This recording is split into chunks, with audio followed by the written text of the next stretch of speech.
이제 파키스탄 선교사로 계시다가 지금 국내에 잠깐 들어와 계신 우리 김영일 선교사님이신데요. 김영일 선교사님께서 오셔서 또 우리에게 귀한 또 말씀 나눠 주실 때에 하나님께서 주시는 큰 은혜 함께 누리는 시간 되시길 바랍니다. 우리 같이 또 온라인상에 계신 분들도 함께 힘찬 박수로 우리 선교사님 환영하겠습니다. 우리 박수로 환영하겠습니다.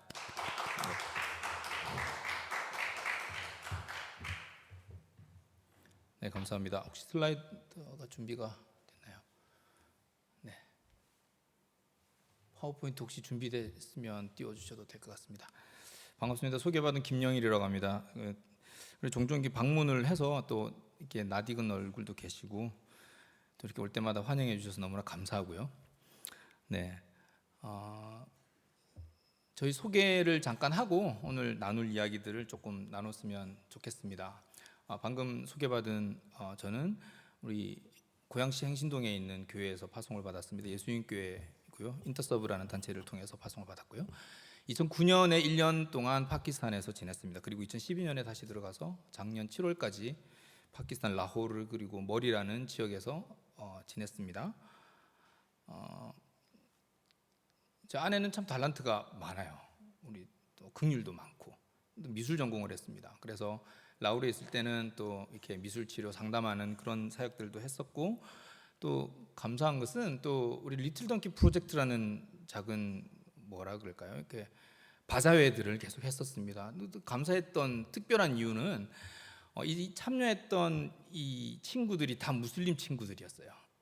같이 의논을 하고 같이 머리를 맞대고 어떻게 하면 우리 사회에 조금이라도 더 좋은 기여가 될까 하는 중에 무슬림들이 생각하고 있는 귀한 가치, 그리고 기독교에서 생각하고 있는 귀한 가치가 하나 동일한 것이 발견이 되었습니다. 그것이 자선입니다.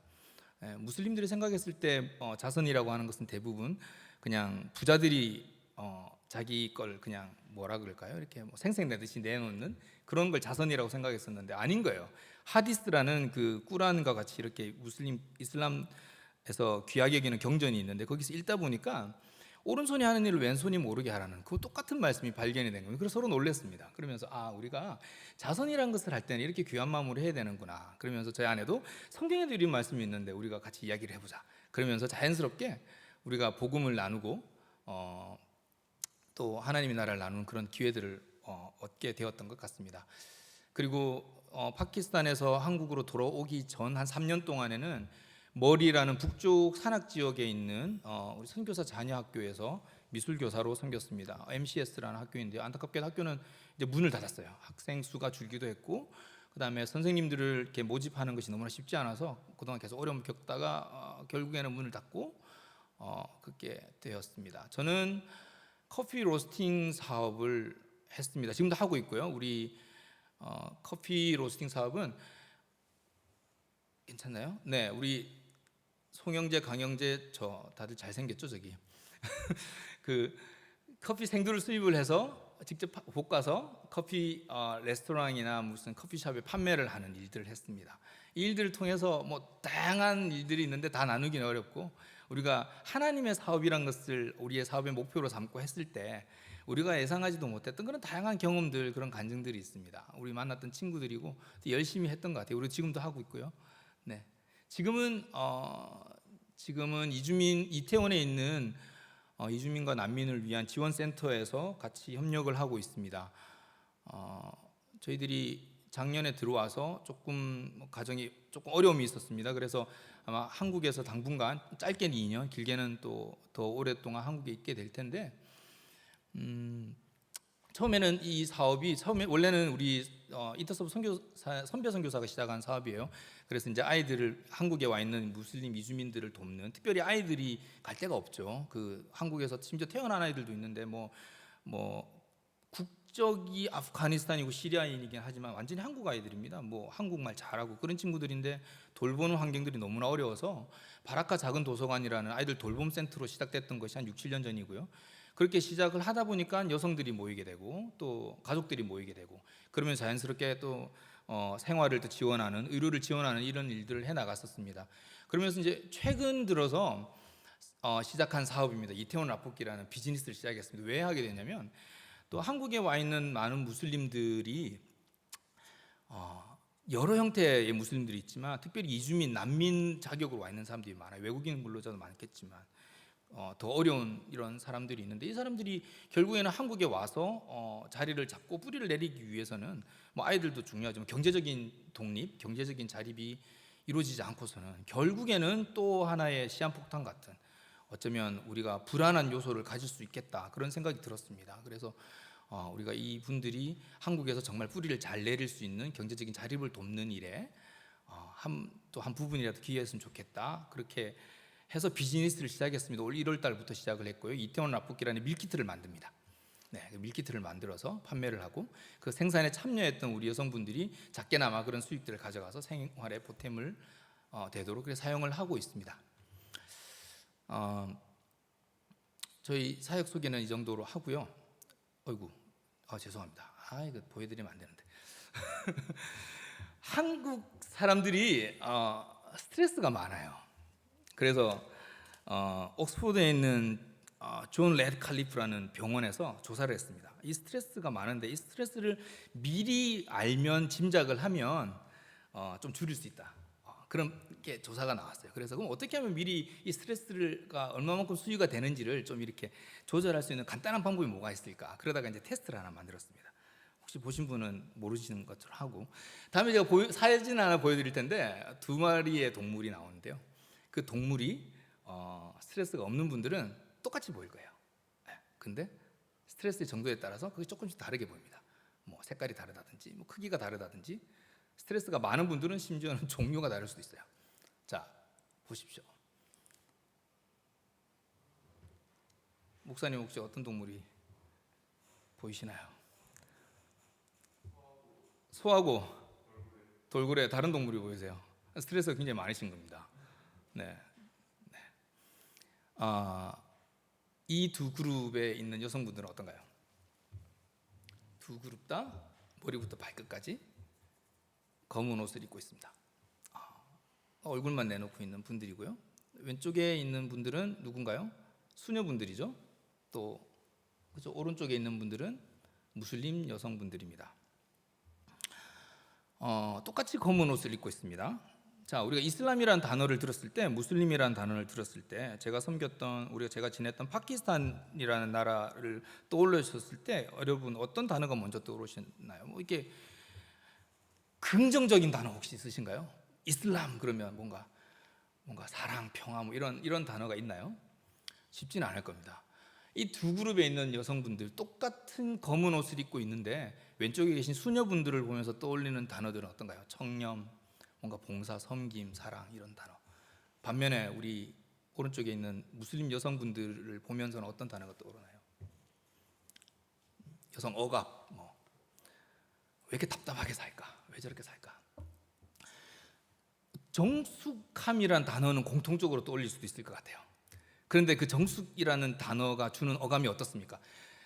이 수녀분들이 가지고 있는 정숙은 자발적인, 그래서 고결한 그런 결단에 의해서 하나님을 사랑하는 마음에서 하는 그런 정숙. 근데 무슬림 여성들이 하는 정숙은 어떤가요? 삶의 억압에 의해서, 문화적인, 종교적인 억압 때문에 어쩔 수 없이 지키는 그런 정숙.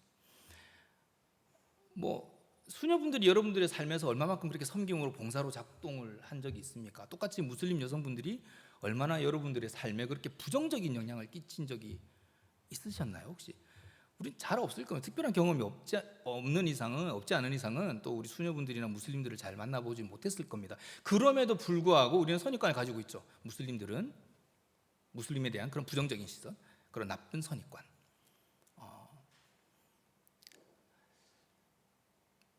이 사진은 이태원에 있는 중앙 모스크에서 찍은 사진입니다. 제가 찍은 건 아니고요. 그런 무슬림들이 30만 명이 한국에 와 있어요. 어떻게? 큰일 났어요 이제. 어떻게 해야 되나요?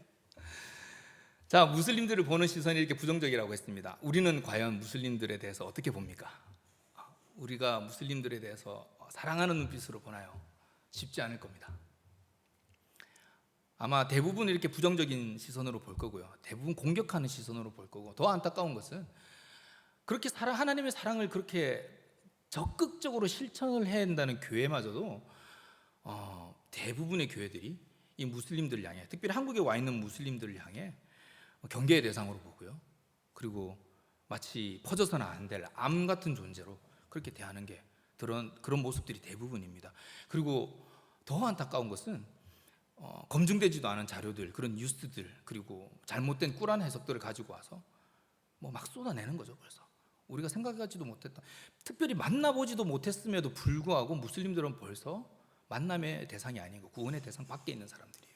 이 사람들은 버려야 되는 대상들이고, 정말 안타깝지만 하나님의 구원 가운데 들기 굉장히 힘든 사람들이다, 그런 태도가 있지 않나 하는 생각을 해봅니다.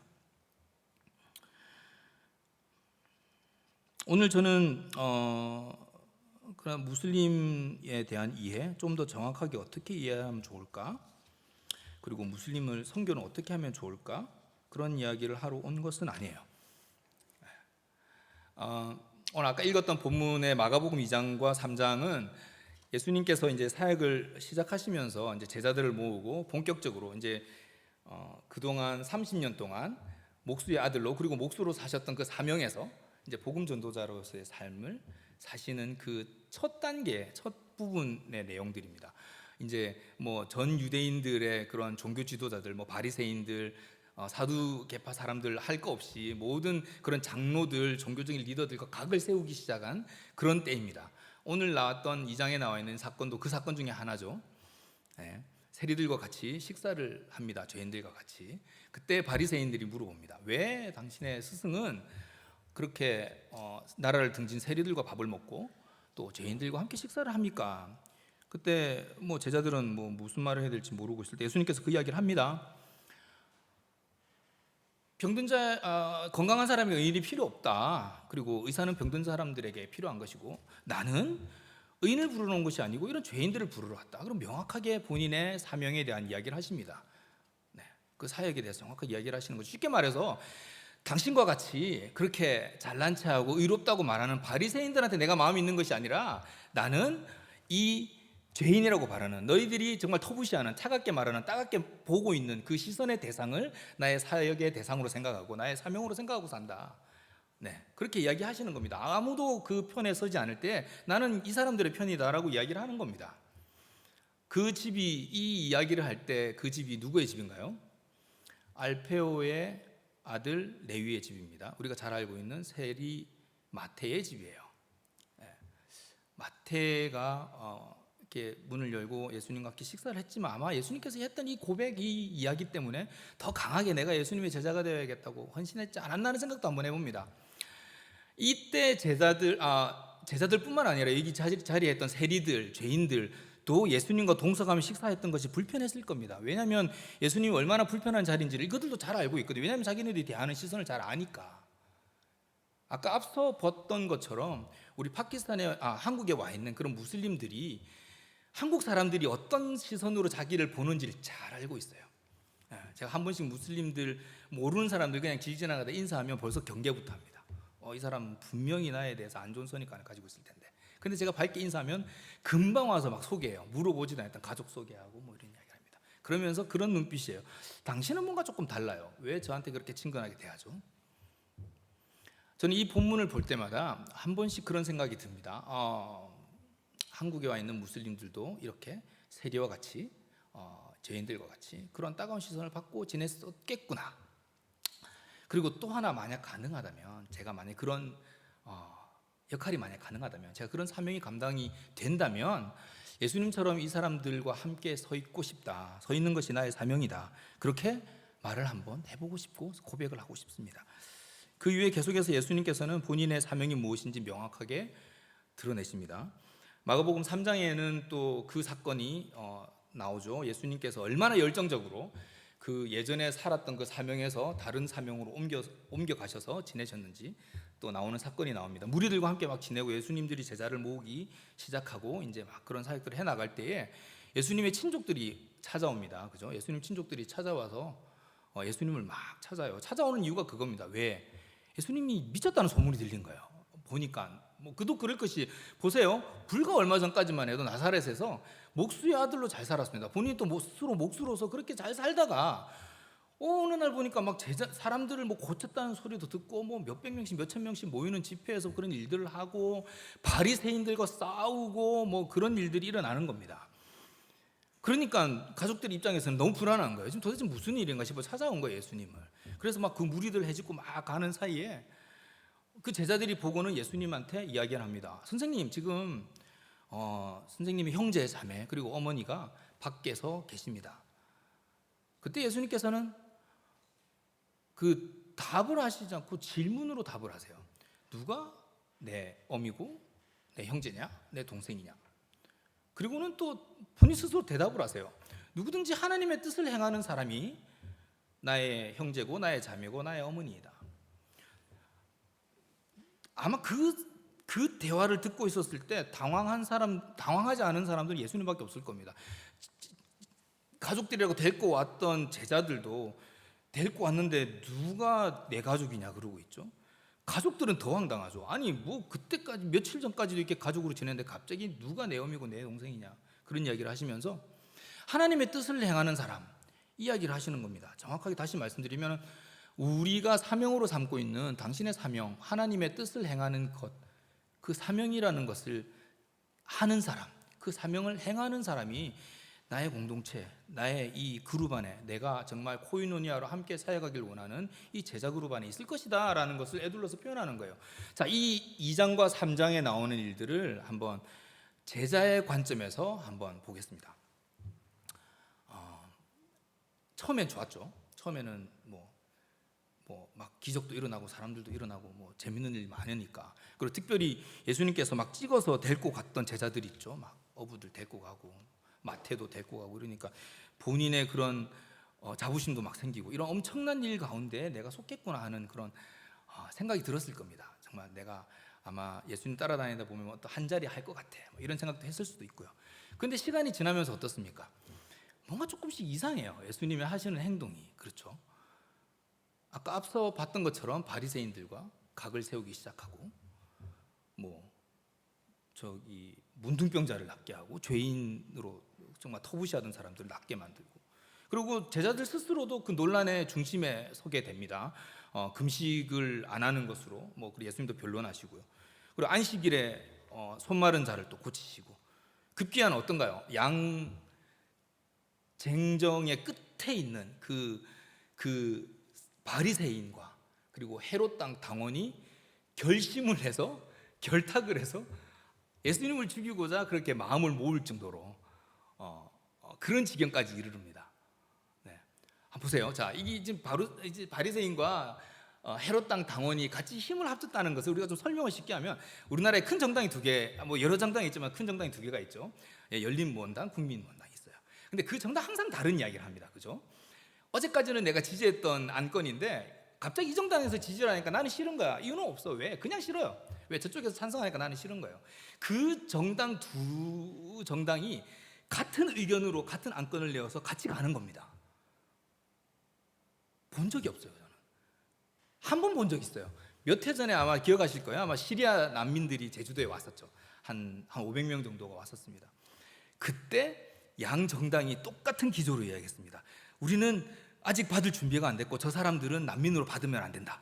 우리 한국에 들어오면 안 되는 사람들이야. 그리고 둘 다 손을 잡고 막아내기 시작했어요. 더 이상은 안 돼. 시리아 난민들은 절대 받으면 안 돼. 그렇게 같은 목소리를 했었습니다.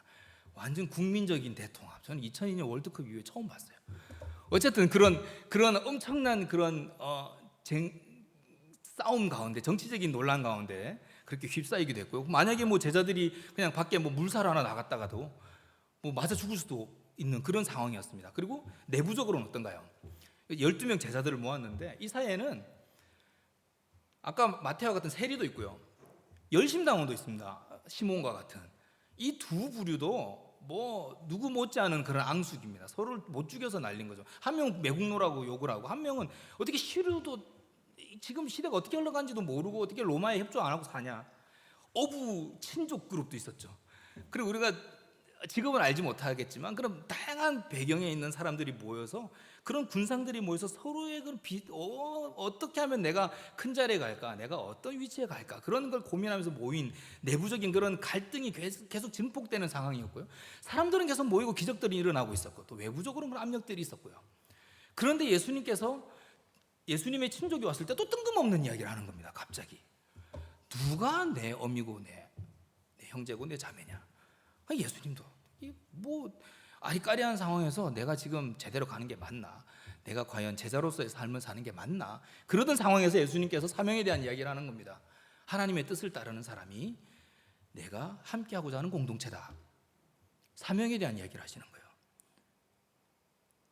그 가족들의 그 이야기를 빌어서 과연 너는 사명을 따를 준비가 되어 있냐는 거예요. 지금 우리 안에서는 사두개인 세리도 있고 열심당원도 있고 심지어는 배신자도 있고 혈기 부리는 자도 있고 의심하는 자도 있고 외부적인 압력도 있고 내부적인 압력도 있는데 당신은 업으로 살았고 세리로 살았고 열심당원으로 살았었는데 지금은 이제 3년 동안 나와 함께 동고동락하면서 정말 하나님께서 하라고 한 그 일들을 계속하고 매진해 나가야 되는데 나는 준비가 됐다. 30년 동안 그동안 목수의 아들로 살았고 목수로 살았다가 이제 남은 인생 내가 하나님께서 주신 그 일들을 향해서 내가 매진하려고 나아간 그 찰나이고 나는 그렇게 고백을 했다. 내가 세리가 나의 친구로 나의 가족으로 이야기를 했고 죄인이 나와 함께 밥 먹을 자라고 이야기했는데 과연 너희들은 그 사명을 따를 준비가 됐냐라고 질문을 하시는 거예요.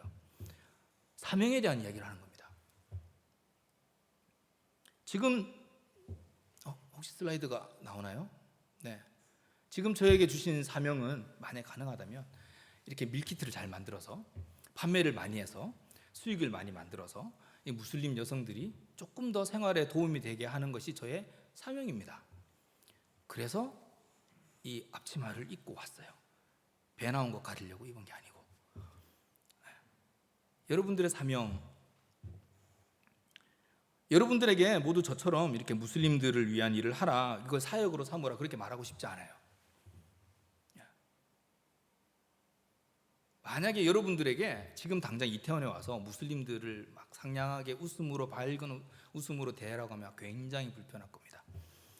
그때 마가복음 2장 3장에 나오는 제자들처럼 예수님이 했던 그 질문 앞에 서 있던 제자들처럼 너의 사명이 뭐냐고 이야기했을 때 만약에 여러분들 보고 무슬림 사역이 정말 귀중하니까 지금 무슬림 사역 다 하셔야 돼요 그렇게 이야기하시면 나 어떡하지? 난 아직 마음이 안 됐는데 어떻게 억지로라도 가야 되나? 이것이 나의 사명으로 삼아야 되나? 그렇게 고민하실 겁니다. 불안해하실 거예요. 마찬가지로 저에게 만약에 지금 병원에 가서 환자들을 보는 것이 당신의 사명입니다.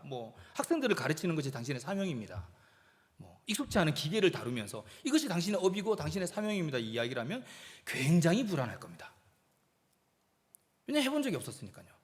아마 제자들처럼 저도 똑같이 불안했을 겁니다. 공교롭게 저는 지난 10년 이상을 무슬림들에 대한 훈련을 받았고요. 또 파키스탄이라는 나라 그리고 무슬림들과 함께 지내면서 그리고 지금도 이태원에서 그런 무슬림들과 함께 시간을 보내면서 앞서서 이야기했던 것처럼 우리가 가지고 있는 보편적인 무슬림에 대한 부정적인 시선, 편견에 대해서 그나마 자유로울 수 있는 사람이에요. 조금 자유로울 뿐인 거예요. 그래서 제가 사명으로 생각할 수 있다 정도로 생각하는 것이지 제가 그 10년 과정의 그런 훈련들 그런 준비됨이 없었다면 아마 제자들하고 똑같았을 겁니다. 뭔 말이에요? 뭔 사명을 갑자기 이야기해? 나는 내가 커지는 걸 원하는데 나는 아직 내가 무엇을 해야 될지 잘 모르겠는데 그런데 저를 그렇게 준비시키지. 물론 제가 준비가 다 됐고 이제 내가 무슬림 사역자로 준비가 돼서 그건 아니죠. 계속 준비되어 해 나가야 될 그런 과정 가운데 있긴 한 거지만 그럼에도 불구하고 여러분들보다는 조금 더 무슬림을 이해할 수 있는 마음이 있어서 조금 더 무슬림들을 향해서 사역할 수 있는 사명으로 생각할 수 있는 정도 수준인 것뿐인 거죠. 그래서 여러분들에게 무슬림 사역을 사명으로 삼으십시오 이렇게 말할 수가 없는 거죠. 저는 여러분들에게 묻고 싶습니다. 여러분들의 사명이 무엇인지. 여러분들의 사명이 삶 가운데에서 정말 쥐고 하나님이 뜻대로 행해야 된다고 생각했을 때 여러분에게 맡겨졌던 그 삶의 사명이 무엇인지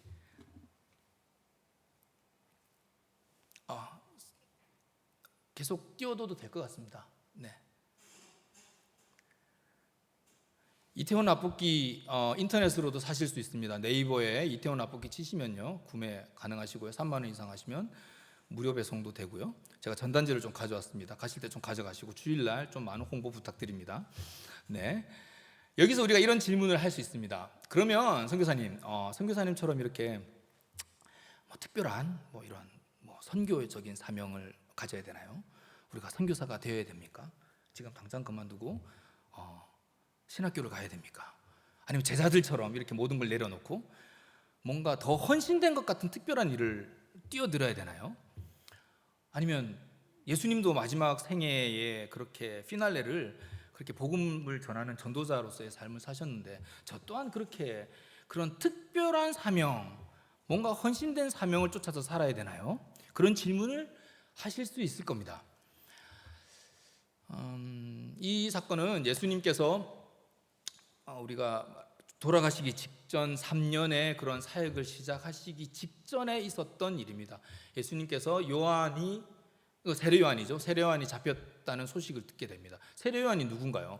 그때 전임으로 풀타임으로 복음을 전했던 사람입니다. 하나님의 그런 천국에 대한 메시지를 전하고 구약의 예언을 계속 이야기하면서 지금 곧 하나님의 나라가 도래할 거니까 회개하라 그런 이야기를 했던 사람이 세례 요한입니다. 세례를 줬고요. 풀타임으로 그 일을 했던 사람입니다. 그런데 요한이 잡혔습니다. 그리고 예수님은 깨달으셨어요.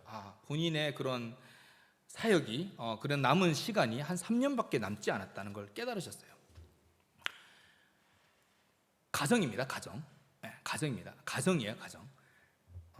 그냥 제 생각이에요. 뭐 나중에 2단이니 3단이니 그러지 마세요. 만약에 세례 요한이 안 잡혔어요. 안 잡혀서 풀타임 사역을 계속 할 수 있는 상황이었다고 생각해 봅시다. 그리고 예수님의 그런 공생애가 3년이 아니라 한 30년 이상 충분하게 그 예언을 성취할 수 있을 만큼의 그런 충분한 시간이 있었다고 생각해 봅시다. 그러면 과연 예수님은 목수라는 직업을 그만두시고 이렇게 급박하게 제자들을 모아서 그렇게 막 강하게 훈련시키고 3년 동안 그렇게 공동체로서의 강한 부르심을 위해서 그런 사명에 대한 이야기를 하시면서 훈련시켜 나가는 그런 과정이 필요했을까? 이때 예수님께서 세례 요한이 잡혔다는 소식을 들었을 때는 이미 세례를 받으시고 40일 동안의 광야 시험을 받으시고 그리고 그런 다 끝내고 나서 바로 사역을 시작하신 게 아니에요. 고향과 같은 나사렛으로 다시 돌아갑니다. 그리고 나사렛으로 있는 동안에 요한이 잡혔다는 소식을 듣습니다. 요한이 잡혔다는 것이 예수님께서 그런 나머지 3년의 사역을 시작했던 결정적인 이유는 될 수는 없겠지만 아까 말씀드렸던 그 가정이라면 만약에 요한이 잡히지 않았고 예수님께서 그런 충분한 그런 예언을 성취하실 시간이 많이 남아 있었다면 과연 예수님께서 목수란 직업을 그냥 그만두시고 그렇게 사역자로 가셨을까 하는 생각이 들었습니다. 저는 아니었다고 생각을 해요. 충분히 목수로서 사시면서 그분께서 성취하고자 하는 그 예언을 성취하실 수 있었다고 봅니다. 짐작을 할 수 있는 사건이 성경에 나오죠. 누가복음 2장에 보면 여러분들 잘 아시는 사건입니다. 6월절에 그 행사 절기를 지키기 위해서 예수님과 예수님 가족들이 예루살렘으로 올라갑니다. 그리고 예수님 사라지시죠? 어디에 계셨습니까? 성전에 계셨어요. 성전에서 뭐 하셨죠? 그때? 성경 학자들과 같이 막 성경에 대한 이야기를 나눴어요. 사람들은 다 놀랐습니다. 그때 예수님 나이가 12살입니다. 근데 어떻게 이 아이가 이렇게 성경에 대해서 해박하지? 성경에 대해서 얼마나 이렇게 똑부러지게 알까? 그것 때문에 다 놀랍니다. 만약에 예수님께서 그런 복음 전도자로서의 삶, 그렇게 말씀을 전하는 것을 목수보다 더 가치 있는 삶이라고 생각했었다면 그 자리에 남으셨어도 돼요. 굳이 다시 나사렛으로 돌아가실 이유가 전혀 없는 거예요. 근데 누가복음 마지막에 보면 순종하며 다시 받으셨더라. 그리고 내려가십니다. 꼭 그러면 12살은 너무 어리니까 그때는 어쩔 수 없이 내려간 거 아니냐. 그러면 한 7, 8년 더 있다가 성인이 됐을 때 20살 때 나올 수도 있죠. 목수라는 직업, 이거 하찮은 직업 난 그만둘 거야. 나는 전도자로서의 그런 부르심을 받아서 나는 갈 거야. 그리고 나오실 수도 있었을 겁니다. 그런데 중동 지역의 그 시대 중동 지역의 나이로 생각했을 때 30이면 작은 나이가 아닌데 왜 30살까지 기다렸을까? 왜 30살까지 그때를 기다리셨던 걸까? 목수라는 직업이 하찮았었으면 벌써 나오셔서 전문인 사역자의 삶을 사셨을 텐데 그러지 않으셨단 말이에요. 마가복음 1장에 있는 처럼 그때가 찼음을 보고 나오신 것.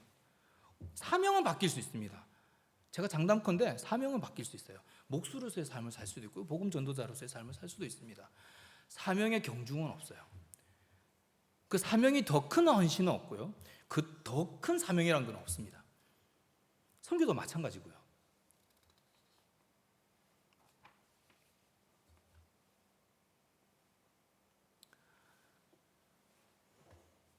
우리가 뭔가 헌신을 했다라는 이야기를 많이 합니다. 그러면서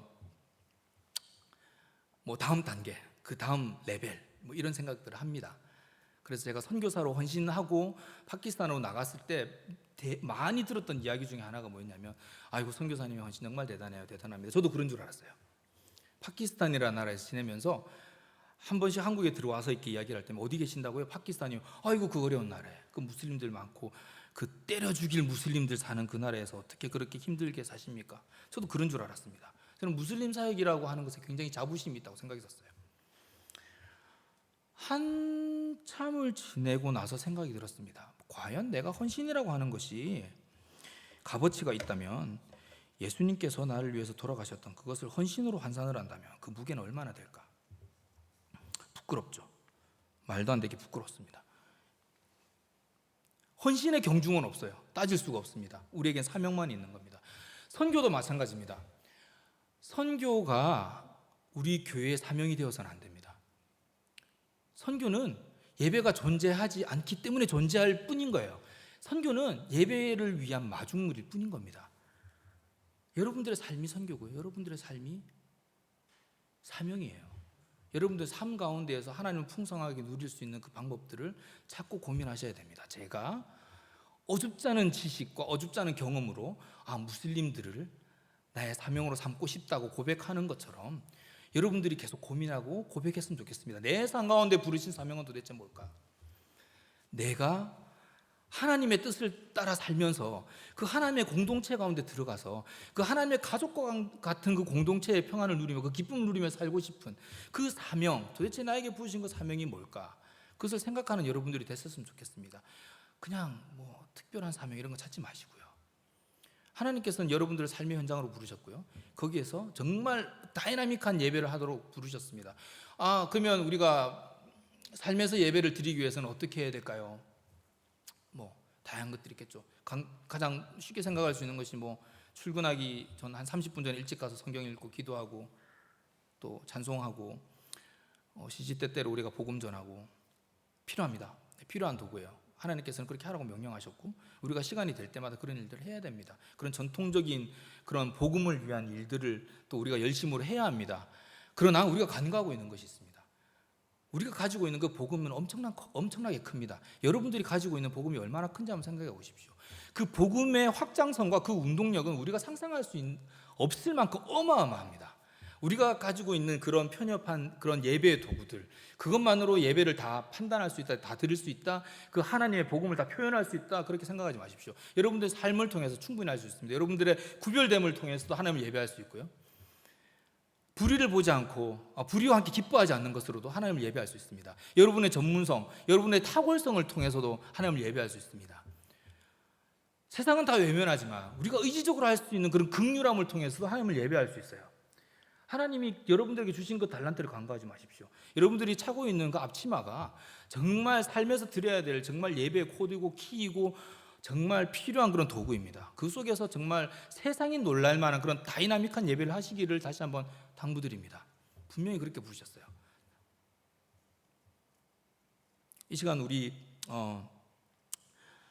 잠깐 우리 묵상으로 좀 기도를 하겠습니다. 하나님께서 우리 각각 맡은 대로 하나님께서 여러 가지 은혜에 따라 그런 선한 청지기 같은 삶을 살도록 하셨는데 이것이 그냥 단순히 교회 내에서만 이루어지는 것이 아니라 우리가 발 딛고 있는 모든 환경들 가운데에서 우리의 삶 가운데 우리 가정과 우리의 직장과 우리가 정말 부대끼고 있는 삶의 대부분의 시간을 쓰고 있는 곳에서 그렇게 드러나게 해주십시오. 우리가 익숙하진 않지만 우리가 잘 해보진 않았지만 지금부터 노력할 수 있게 원합니다. 이 시간 우리가 기도하실 때 하나님, 우리의 삶이 주님 앞에 드려지는 예배라고 그렇게 수없이 이야기했는데 내가 그것을 위해서 무슨 일을 하길 원합니까? 하나님, 저는 정말 제 삶이 하나님의 뜻대로 살아가는 그런 삶이 되기 원하고 사명이 되기 원합니다. 그래서 하나님께서 어미요 아비요 형제요 자매요 엄이라고 부르셨던 그 가족 공동체 가운데 제가 함께 뛰어놀며 그 풍성한 예배를 계속 누리고 싶은데 하나님 내 삶 가운데 흩어놓으신 그 사명이 무엇인지를 좀 더 명확하게 보기 원합니다. 이 시간 함께 우리가 통성으로 기도하셔줬고 묵상으로 기도하셔줬고요. 우리 짧게 기도하시고 제가 마무리 기도하는 것으로 하겠습니다. 함께 기도하시겠습니다. 사랑의 주님, 하나님께서는 그 어수선한 가운데에서도 하나님의 사명을 잃지 않고 계셨습니다. 하나님께서는 그렇게 숱한 그런 오해 가운데에서도 하나님의 사명을 잊지 않고 계셨습니다. 제자들을 불러 모으셨습니다. 그러면서 사명에 대한 이야기를 하셨습니다. 하나님께서는 그 사명에 대한 이야기를 하실 때에 단순히 뭔가를 하라는 것이 아니라, 단순히 뭔가를 드리는 것이 아니라, 단순히 그 높은 것을 향해 가라는 것이 아니라 정말 하나님과 함께 먹고 자며 가족과 같은 그런 공동체를 살기를 원하셨는데 그것이 내가 사명이 되길 원한다고 말씀하셨습니다. 하나님, 내가 그리 돌아갈 수 있게 원합니다. 우리 가운데 그런 분신들이 있게 원합니다. 내가 돌아볼 수 있게 원합니다. 내가 자꾸 연약하지만 그것이 내가 정말 원하는 것이 원합니다. 내가 정말 것이 우리 교회가 할 수 있게 원합니다. 주님,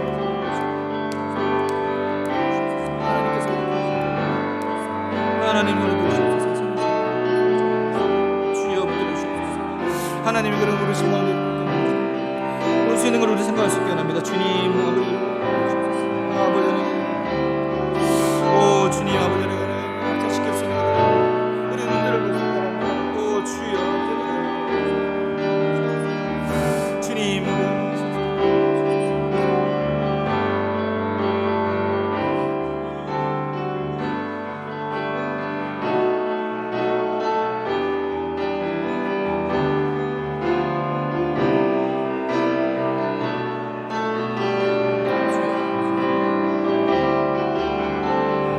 주님, 아버지는 아멘. 주님.